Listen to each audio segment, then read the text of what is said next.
There was barely any time to dwell on last week's giant heartbreak, with the Saints back in action just 4 days later for the 2022 Indigenous round.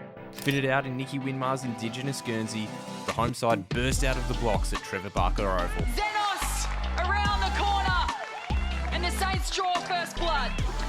Nicola Zenos, Nat Exon and Molly McDonald piled on 3 goals in the opening quarter, but were dealt an early blow as Rewat went down with a season-ending knee injury. Leah Cutting and Jackie Vott stepped up in the ruck, and as Kat Phillips and Tilly Lucas-Rod rolled over the Suns' midfield, Kate Shearlaw made sure to chime in to continue the Saints' run. What a beautiful strike of the footy from Shearlaw, and Kilda are all over the Gold Coast Suns. The contest was far from over though.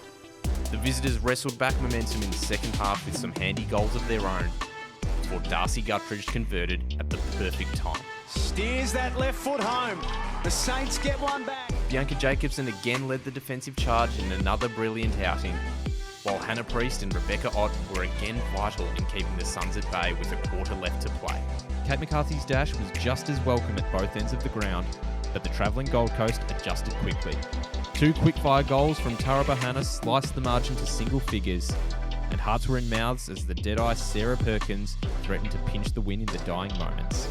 Luck was on the Saints' side, with Perkins' miss, St Kilda's gain, as the red, white and black marched home for their much-deserved first win of 2022. From Sermon won't be enough. The Saints break through for their first win of the season. 336 days since they last got to sing the song. A long-awaited homecoming twinged with immense sadness.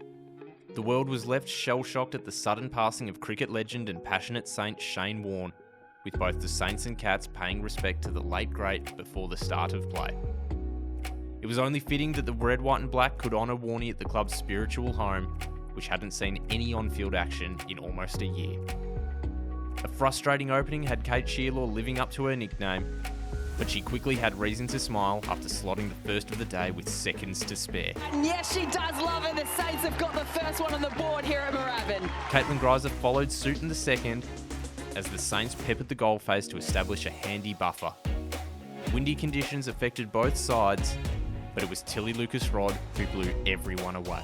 The long-sleeved Lucas-Rod was superb, becoming just the 4th AFLW player to have over 10 clearances, contested possessions and tackles, plus 20 disposals in a single game. The Saints still had more to do to secure back-to-back wins, however. A desperate Bianca Jacobson repelled the Cats' attack as the ball remained locked in the defensive 50. Jacobson's there to mop up. And it was ironically the Saints who had 9 lives.